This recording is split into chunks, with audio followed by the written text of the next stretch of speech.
अभी अभी एक नए कोई उत्पन्न हुए हैं स्पोक्स पर्सन, उनका नाम है दीपक वोरा। ये आईएफएस थे इंडिया से और युगांडा में थे या कुछ अफ्रीकन कंट्रीज में थे। वहां के कांड लोग बाग लिख रहे हैं इनके बारे में, इन्होंने क्या क्या कांड किए थे वहां पे। अब ये आ गए टीवी के ऊपर और अपना बखान झाड़ते रहते हैं।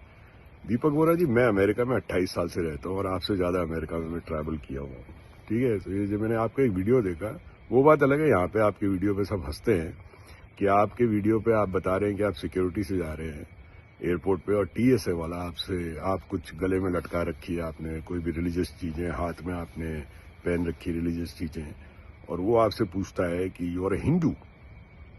एक बात बताऊं मैं आपको दीपक वोरा जी, यहाँ मोस्टली जितने इंडियंस है ना, सब कोई ना कोई रिलीजियस चीज पहन के रखते हैं, और जितने मंदिर हम लोगों के यहाँ बने ना, तो सबको पता है हम हिंदू हैं।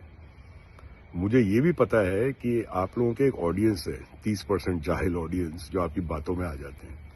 ठीक है ना। जैसे एक आदमी था ना, एक पाकिस्तानी कनेडियन था, उसका नाम था तारिक फतेह, याद है? वो भी आता था टीवी पे इसी तरह बखान करने के लिए, जबकि वो पाकिस्तानी था और पाकिस्तानियों के पीछे ये लोग चलते थे, आपके ऑडियंस, क्योंकि वो एक आइडियोलॉजी के बारे में पढ़ते। तो ये बड़ी बुलशिट बातें आप बंद करें। यहाँ अमेरिका में 1950 से इंडियंस रहते हैं, सिख भी ट्रेवल करते हैं, मगर किसी को बोलते नहीं है वो सिख हैं। मेरे दोनों हाथों के ऊपर महाकाल के टैटू बने हुए हैं। मुझे आज तक किसी ने नहीं बोला ओ यू आर अ हिंदू। मतलब क्यों? क्योंकि यहाँ पे 1st and 4th amendment rights आप जरा पढ़ लेना। Racial profiling is a crime here in America. तो ये जो आप बुलशिट बातें करते रहते हैं ना दीपक वोरा जी, ये आपके एक सेट ऑडियंस हैं जो आज तक बंबई नहीं गए, नेपाल तो बहुत दूर की बात है, वो आपके जैसे लोगों की बातों में आ जाते हैं। इधर मालूम है आपको कितने मंदिर है? जिस शहर में मैं रहता हूँ, जरा अंदाजा नहीं है आपको, और कितने बड़े बड़े मंदिर है।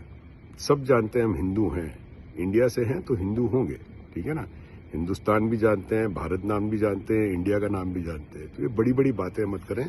आप लोगों की वजह से भी डायस्पोरा में जितना पोलराइजेशन हुआ है ना, उतना मैंने तो नहीं देखा था पिछले 28 साल में। जो सिंस 2016 से मैं देख रहा हूँ यहाँ पे जो रिलीजियस डायस्पोरा में पोलराइजेशन हो रहा है, which is very dangerous for Indians all over the world, leave aside America. ठीक है, तो ये सब बात करें। हम लोग यहाँ पे इंडियन कहलाए जाते हैं, हम हिंदू सिख हम लोग उसमें नहीं गिने जाते। We are all called Indian American, right? Don't give this bullshit.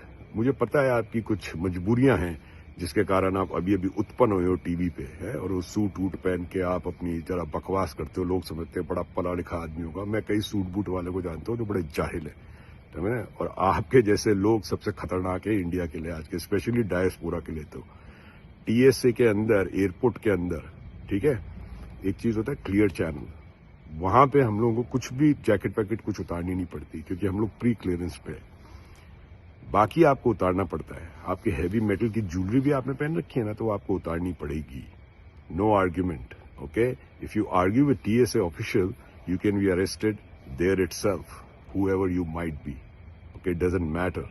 यहाँ पे कांग्रेसमैन है, काउंसिल रिप्रेजेंटेटिव हैं, सारे लाइन में खड़े होकर बराबर उसी तरह जाते हैं। इंडिया की तरह नहीं है, ठीक है, कि आपके लिए अलग एयरपोर्ट है, आप अलग जा रहे हैं ना, ऐसा कुछ नहीं है। तो ये बकवास करना बंद कर दीजिए दीपक वोरा जी।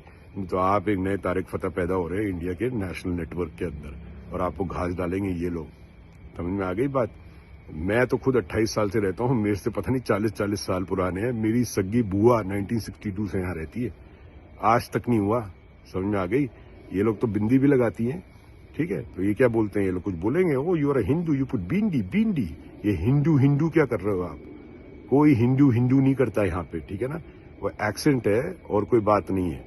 हिंदू क्या होता है? हिंदू बोलते हैं, okay? So stop all this bullshit यार, बहुत हो गया आप लोगों का बकवासबाजी, ना। इंडियंस की इज्जत खराब हो रही है, लोग हंसते हैं हम लोगों पे यार। यहाँ पे ये आपको वहां रखना है ना, वहीं चलाइए, वहीं बात करिए, पर नेशनल नेटवर्क पे आके सब बातें मत करिए। और किसी भी कोई भी नेता की वजह से यहाँ पे कोई इंडिया की इमेज चेंज नहीं है, बर्बादी हुई है। मैं आपको बता दूं, आज जो कांड चल रहे हैं ना H1 वीजास के अगेंस्ट, पूरा कैंपेन चल रहा है, अमेरिकन चला रहे हैं H1 भी, सबसे ज्यादा इफेक्टेड इंडिया ही होगा। पहले तो नहीं था ऐसा, 2014 से पहले जो कैंपेन चलाता है, जितने भी रिलीजियस यहाँ पे सारी होती है हुड्डंगबाजी, उसके पीछे कैंपेन चलाता है, आपको पता है ना? क्योंकि मैंने 2015 से पहले ये सब चीजें यहाँ नहीं देखी थी। तो stop this bullshit, okay? You are a big embarrassment to Indian diaspora, seriously, okay? Shut the hell out of me.